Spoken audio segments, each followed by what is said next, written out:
Cricket మన national game. Hockey is our national game. మన దేశానికి నేషనల్ గేమ్ అంటూ ఒకటి లేనే లేదు సార్.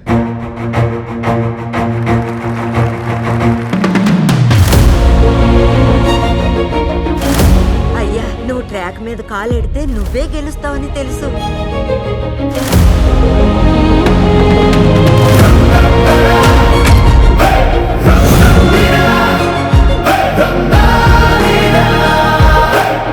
మీ ఇద్దరిని ప్రయోజకుల్ని చేసి భయం లేని ఇంటికి ఏ రోజైతే మనం వెళ్తామో అప్పటి వరకు ఇంతే. నా దగ్గరికి ట్రైనింగ్ వచ్చే వాళ్ళు మాక్సిమం కష్టపడే ఫ్యామిలీస్ కి చెందిన వాళ్ళే. కానీ అదే సమయంలో వాళ్ళ కాన్ఫిడెన్స్ లెవెల్ చూసి మనమే ఆశ్చర్యపోతాం.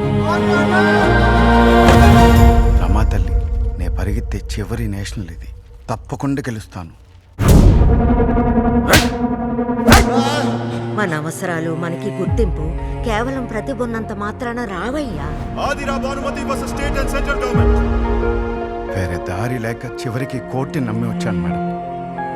ఈ మధ్య చేతుల్లో డబ్బులు లేని వాళ్ళు గవర్నమెంట్ మీద ఫాల్స్ అలిగేషన్స్ చేసి కేసు వేయడం ఒక కల్చర్ గాను ఒక జాబ్ గాను చేస్తున్నారు. మీరందరూ చూసే 10 సెకండ్లు కాదు సార్ నా జీవితం. దాని వెనక నా 29 ఏళ్ళ హార్డ్ వర్క్ ఉంది సార్. మేము మీటికి వెళ్తే ఈజీగా గెలుస్తాం, కానీ ఒక్కో మీటికి వెళ్ళడమే సార్ మాకు కష్టం. నేను ఏదైనా ఉద్యోగానికి వెళ్ళిపోనా? లేనోళ్ళు బతకడమే నచ్చని ఈ దేశంలో కోర్టు ఎక్కి నిలదీస్తే వదిలేస్తారనుకున్నావా? మనలాంటి వాళ్ళకి గేమ్స్ మామూలు విషయం కాదు. అదే మనకి విడుదల.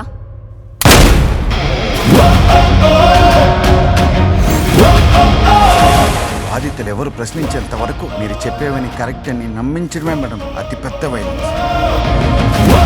ఒక క్రీడా శాఖ మంత్రి ఎక్సైజ్ రంగాన్ని చూసుకోవట్లేదు, ఒక ఎక్సైజ్ శాఖ మంత్రి క్రీడా రంగాన్ని చూసుకుంటున్నారు. ఏయ్, అసలు నీ ప్రాబ్లం ఏంటయ్యా? స్పోర్ట్స్ అని కొడితే క్రికెట్ గురించి మాత్రమే న్యూస్ వస్తుంది.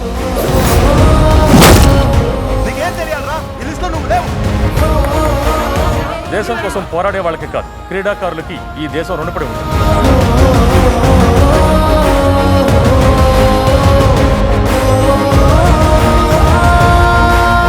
ఇలాంటి వాళ్ళంతా గవర్నమెంట్ ఎంత చేసినా ఇలాగే ఏదో ఒక లోటు కనిపెడుతూనే ఉంటారు. అథ్లెటిక్స్ లో గోల్డ్ రొమ్ము విరుచుకొని 30 మెడల్స్ ని సాధించింది కూటికి కూడా దిక్కులేని మీరు చెప్పిన వాళ్ళే మేడం.